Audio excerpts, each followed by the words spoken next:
কচু পাতা সিদ্ধ করবো। কচু পাতার ভর্তা বানানো আজকে। কচু পাতার ভর্তা আমি কখনো বানাইও নাই, খাইও নাই, আজকে ফার্স্ট টাইম।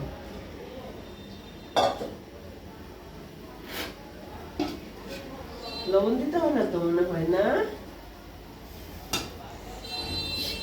সিদ্ধ বসায় দিলাম, সিদ্ধ নেই, লবণ দিব। সিদ্ধ হয়েছিল নাকি?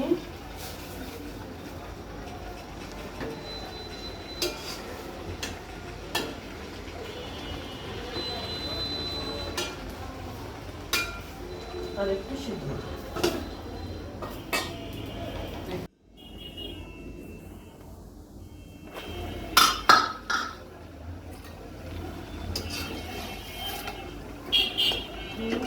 সিদ্ধ হয়ে গেছে। এখন কচু পাতা নামায় রাখলাম। এখন বসাই দিলাম আলু, আর এই যে আলুর সাথে অল্প কয়েকটা মশারির ডাল দিচ্ছি।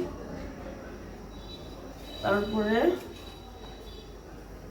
রসুন, কাঁচামরিচ, লবণ, সামান্য একটু হলুদের গুঁড়া, এটা দিয়ে সিদ্ধ করে নিম একসাথে। তারপরে কচুর শাক নাকি, কচুর শাকের সাথে দিয়া ভর্তা করবো। কচুর শাক রাখবো না, ভর্তা, কচুর পাতার ভর্তা।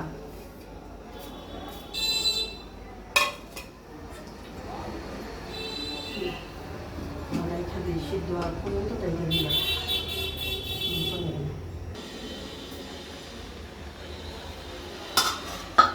আলু, মশারির ডাল, রসুন, কাঁচামরিচ সিদ্ধ হয়ে গেছে। এখন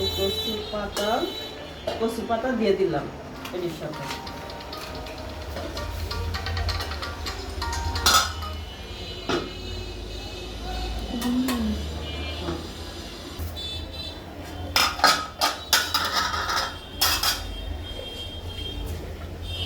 ধনিয়া পাতা দিয়ে দিলাম।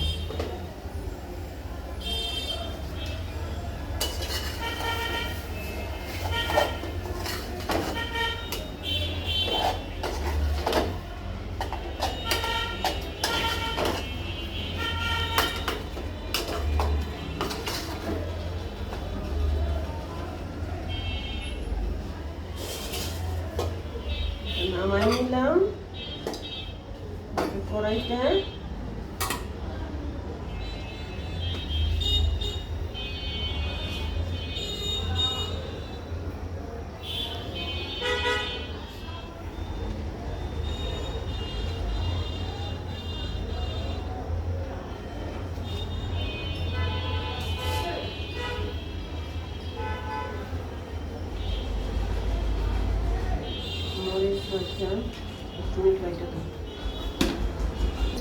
মরিচটা নামা নিলাম।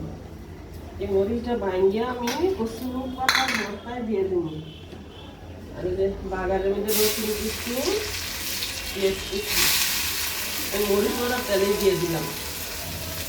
এই মরিচটা আমি ধুয়ে বাড়িতে নিচ্ছি।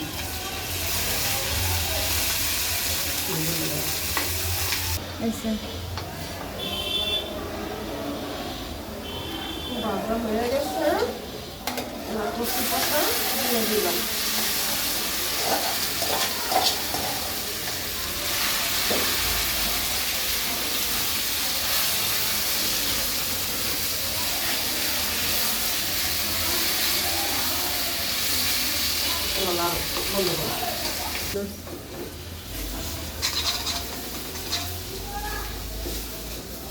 কালারটা খুব সুন্দর না?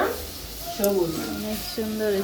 কেউ ইচ্ছা হইলে এভাবে বানায় খাইতে পারে, কিন্তু আসলে খুব মজা হইব আমার মনে হয়। হয়ে গেছে, এখন নামাইলাম। খুব সবুজ হয়েছে না? রসুন দুটো সাদা সাদা দেখা যায়, সুন্দর লাগে দেখতে।